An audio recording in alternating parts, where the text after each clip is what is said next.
meninas. E no caso da ala feminina, aqui no Brasil é bem pior. Até porque 80% das presas já são mães. E aí, com quem fica esse bebê? Especialistas afirmam que é melhor uma criança presa do que longe das mães. Será? O que vocês acham, meninas? Nossa, complicado, deu um frio assim, só você falar. Complicado. Nossa, só de imaginar a situação dessas mães, né, desses filhos, já nos preocupa, já dá uma sensação muito, muito complicada. Imagine, vocês sabem quantos bebês tem nas prisões hoje? Na data de hoje, 1.925 crianças vivem dentro dos presídios com as mães. Uau! Muitas, de 1.500 presídios? De 1.500 presídios, apenas 75 possuem creches. E as outras vivem em situações bem precárias. Vivem, né? dentro da prisão. Da prisão. Com a mãe. Com a mãe. Exatamente. Porque como diz, né, tem estudo, é preferível viver na prisão com a mãe, pelo menos estar com a mãe, né? É realmente algo muito... A gente fica sem saber como opinar, né? Acho que vai muito de cada caso, sei lá, se a gente pudesse contar que a estrutura era uma estrutura realmente, né, para o que se propõe. Aceitável, né? Aceitável. Seria viável, realmente. Que as coisas acontecessem realmente num programa para reabilitar essas pessoas, no sentido para voltar para a sociedade sem cometer outros delitos. A gente talvez pudesse opinar a favor, né? É bem polêmico tratar desse tema. Mas é complicado, polêmico. gente. Acho que só até uma certa idade você consegue... Não, a justiça permite que fique apenas... quando não tem... Os primeiros 6 meses é obrigatório, que é o período de amamentação. Depois disso, se tiver família para mandar a criança, ela vai. Em alguns casos, a criança fica até os 7 anos. E depois vai para um abrigo, se não tiver com quem ficar. Pois é, até os 7 anos, né? Você fica pensando assim, é uma idade, a criança, né, começa a andar a partir de 1 ano. Já fica meio que inviável você controlar uma criança. Eu assisti alguns vídeos, foi muito difícil montar a produção desse assunto. Mas eu acho que é um assunto que precisa ser debatido. Até porque teve o caso aí da primeira-dama do Rio de Janeiro, né? Que recebeu alguns benefícios. Nós não vamos falar sobre isso hoje. Mas em outra oportunidade a gente fala a respeito. Mas é muito dolorido, porque mesmo a mãe tendo o bebê, amamentando, ficando apenas 6 meses, a dor da despedida é muito grande. E para a criança que fica muito mais tempo, eu acho que tem um abalo psicológico muito grande. Um impacto, né? Até porque até os 7 anos a criança está no processo de formação da personalidade, né? Isso é bem complicado mesmo. Eu assim... Pensando agora sobre isso, né? É comprovado que é melhor ficar com a mãe na prisão. É isso mesmo. Não, especialistas estão, de acordo com pesquisas, eles acham que é melhor para o filho ficar dentro da prisão, mas na companhia da mãe, do que ir para um abrigo ou ficar longe da mãe. Uma relação de benefícios e malefícios, né? Essa relação no total é mais benéfica. De um jeito ou de outro, ele vai ter, né, sequelas e consequências disso. Gente, mas ele ficar preso, assim, né? Se limitar de várias outras questões. Ele não cometeu nada, na verdade, sem ter responsabilidade quanto a isso, eu não sei, sabe? Eu imagino que, tudo bem, ele vai para um abrigo, ele pode ter uma oportunidade, tem o restante da família que pode, ajudar, A maioria dos casos ajudar. Que eu li a respeito, todos os familiares estão presos. O pai, a avó, os tios, a maioria dos casos, porque falam que... o índice de mães na cadeia é muito mais da classe desfavorecida, que foram cometer crimes. A gente vai rodar um vídeo que fala muito sobre isso, de prisões que passou de mãe para filha e vai passando de gerações para gerações. Esse vídeo que a gente vai passar foi o mais leve que eu encontrei, porque tem muito forte. Inclusive tem um livro de mães do cárcere. E eu queria que depois vocês dessem uma pesquisada sobre esse assunto, porque é um assunto que a gente precisa sim debater para cobrar da justiça, porque elas cometeram um crime, mas elas também têm filhos e têm direitos em relação à educação deles. Vamos rodar o vídeo?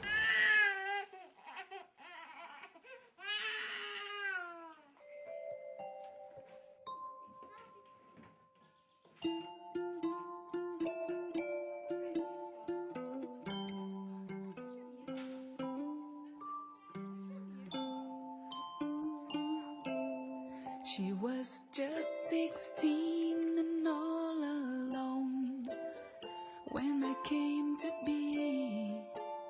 So we grew up together child in me. Now things were bad and she was scared, but whenever I would cry, she'd calm my fears and dry my tears with a rock and roll lullaby. Eu acho que ser mãe é maravilhoso. É o que me dá motivo para levantar, para aguentar tudo, para ser forte, aguentar qualquer porrada. Eu acho que a melhor coisa que existe é ser mãe. Nossa, é um amor que não tem explicação. É um amor verdadeiro, né? É tudo de bom. Tudo de bom. Meus filhos, para mim, são tudo que eu mais... A única coisa que eu tenho de precioso nessa vida são meus filhos.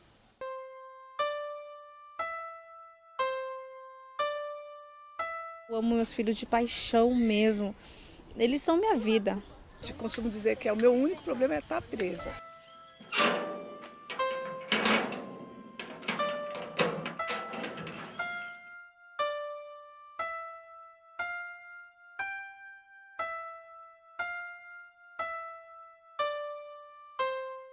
Cadeia é como cair morto.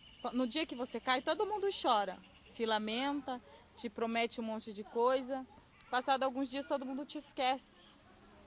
É como se você estivesse morto. Ninguém mais vai te visitar, todo mundo te esquece. Só que a diferença é que eles esquecem que um dia a gente sai. Não é o melhor lugar, porque eu não queria que o meu filho estivesse aqui. Tipo, se a minha família morasse aqui, eu já tinha mandado meu filho embora, mas minha família mora em Mato Grosso do Sul. Eu acho assim, pela minha convivência aqui, por tempo que eu tô aqui, eu acho que a creche é um lugar onde que o filho tem, né, o direito de ficar perto da mãe. Para eles é bom. Bom porque eles ficam perto da gente, porque aqui eles têm tudo do bom e do melhor também, né? Não falta nada, fome nem frio, eles não passam. Cadeia não é lugar de criança, não pela creche, mas porque não é lugar de criança. Aqui quem tem família, quem tem condições, manda embora. Porque a coisa mais feliz que a gente pode é a liberdade. Eu acho que não é bom, né? Porque eles não aprendem nada aqui. O que nós mães podemos ensinar? Não tem o quê? Eles precisam de professor, eles precisam, porque aqui é uma creche, né? Então eles precisavam de professor, de pessoas que pudessem ajudar eles não sei, porque nós estamos presas, nós somos presas, já estamos aqui porque fazemos coisa errada. Então acho que nós não temos o que ensinar, a gente tem que aprender para poder ensinar para eles, né? Tem criança que sai daqui ali fora no portão, já volta correndo com medo, vê o carro, sai com medo. Eu digo, até os 6 meses. Mais que isso, o meu filho saiu com 2 anos, ele teve que fazer tratamento psicológico.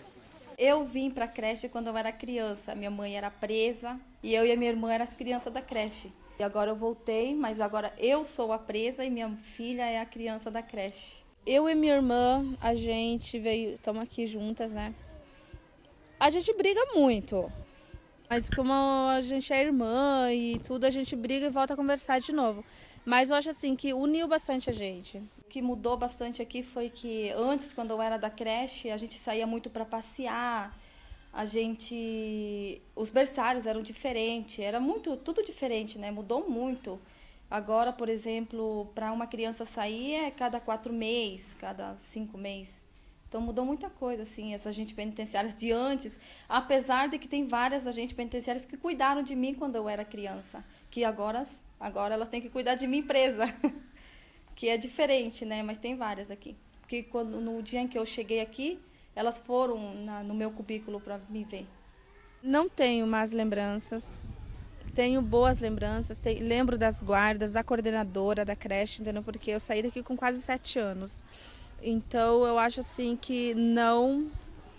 Por isso que eu digo que não é ruim para os meus filhos. Só pelo fato de eu estar perto deles e eles me verem todos os dias, eles estão bem. Porque foi uma experiência própria minha também, né? A gente morava com a minha avó. E quando meu pai morreu, a minha avó tirou a gente da casa dela como se a gente fosse cachorro, atropelou a gente de lá. Minha mãe teve que sair e pagar aluguel. Minha mãe era sozinha, trabalhava em casa e estava com 4 filhos pequenos. Aí a minha avó decidiu ficar com a minha irmã mais velha, que nem a filha do meu pai verdadeiro. A mesma filha do meu pai decidiu que ia ficar com ela. E foi no conselho tutelar, falou que a mãe não tinha condições de cuidar de nós, porque ela deixava nós numa creche e ia trabalhar de diarista. Daí eu fiquei no conselho tutelar desde os 4 anos até os 9. Daí eu fugi do conselho, porque eu apanhava das meninas mais grandes. era difícil ficar lá. Eu decidi fugir, eu fugi e fiquei morando na rua uma semana. Aí o Conselho Tutelar me pegou de novo, me mandaram para uma casa-lar na PAN. Aí eu fiquei na PAN até os 11 anos, eu fugi de novo. Aí me recolheram de novo, depois de 2 semanas, dentro de um shopping me pegaram e eu fiquei na Marilac, um colégio de freiras. Lá foi onde eu mais sofri. Aí eu fugi também de lá, fugi e posei dentro do cemitério. Depois eu fiquei nas ruas, morei na rua 8 meses, porque a casa que minha mãe tinha morado, ela não morava mais lá. Aí que eu encontrei ela morando numa chácara emprestada. Aí eu fiquei morando com ela, o Conselho Tutelar falou que eu não tinha mais jeito, que eu não parava. Mas é difícil ficar lá. Os mais grandes judiam, dos mais pequenos, a gente não tem nada, só fica olhando aqueles baita muro enorme. A creche, na verdade, é um local que as mães que não têm para onde mandar os filhos, depois que terminam os 6 meses, que tem as penitenciárias femininas, as mães podem ficar até os 6 meses com os filhos, né? Então, essa creche são para aquelas mães que não têm para quem mandar depois dos 6 meses. Aí acaba ficando aqui na penitenciária, ao invés de ir para o Conselho Tutelar, o que acaba acontecendo, na maioria das vezes, para quem não tem família. Triste, né, gente? E esse foi o vídeo mais leve que eu consegui pegar, porque eu não queria dar um tom muito triste pro programa, que não combina com a gente, né? Mas é uma realidade. Aí a gente não citou nenhum sobre tráfico de drogas, porque mais de 85% das mulheres que estão presas são por conta de tráfico de drogas e, na maioria das vezes, influenciadas por seus parceiros. Verdade. Né? A gente vê no vídeo que cada uma tem uma opinião diferente, né? Então é algo bem... Não tem como... Mais que façam pesquisas para tentar desvendar, ver qual é a melhor solução para essas crianças, mas a gente percebe que elas mesmas cada uma tem uma versão.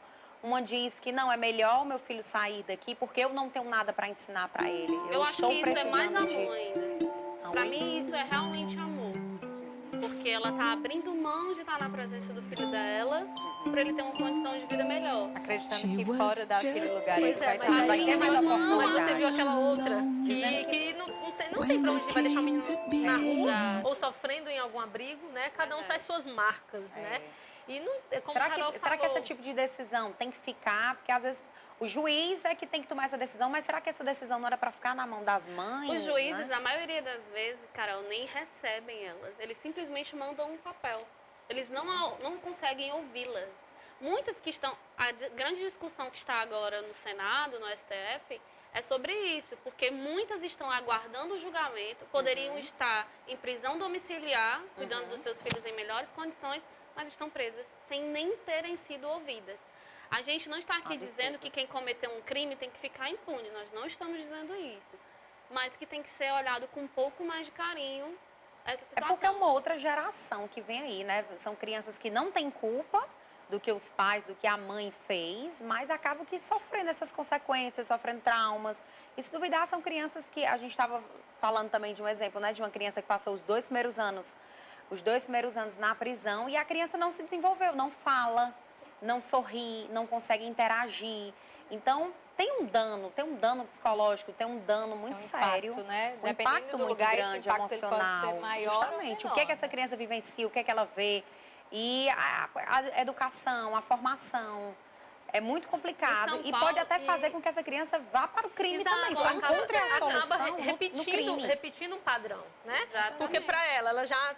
Eu estou vendo nesse vídeo e fala dessa creche, dessa penitenciária feminina, assim, aparentemente bem estruturada. Que não é o caso, né? A gente tem aqui o nosso Auri Moura Costa, que está em condições totalmente diferentes disso aí. Como eu falei no início, 1.500 penitenciárias, apenas 75 possuem creches. E muitas estão superlotadas. Pois é, e a gente está vendo nessa lógica aí, com creche, com um determinado assim, apoio, né? Existe uma estrutura para acolher eles. E ainda assim, a gente percebeu aí que tinha crianças que voltaram, que repetiram o mesmo padrão, que ficaram com a mãe presas durante 7 anos. outra irmã também ficaram durante 7 anos e repetiram o padrão da mãe. Como que, assim, acaba o espaço que ela tem ali, o que é que ela vai programar a partir dali, né? Tá interagindo com quais outros tipos de crianças, com quais outros tipos de pessoas, com quais outros tipos de orientação, de educação, né? Como que ela vai ter acesso a essa diversidade para formar o caráter dela, para formar a personalidade dela? Né? Se ela tem um acesso mínimo a alguma orientação, alguma... Inclusive as mães, né? E a educação que elas também não têm. Será que tem mulheres que engravidam estando presas? Muitas. Sim, elas recebem visita, né? Tem direito à visita. Será que não seria interessante fazer algum acompanhamento, sei lá, algum... Preventivo. Algo preventivo? Seria mais barato, mais... Né? Tentar estimular, às vezes é muito mais barato. Essas mulheres que estão, né, na idade de 26 engravidar. anos que têm 5 filhos e estão grávidas novamente dentro da prisão. Pois é, agora eu não entendo como, mais... porque dizem que a prisão feminina, elas recebem pouquíssimas visitas dos seus parceiros. Mas recebem, é o contrário. É o contrário, né? É o contrário, né?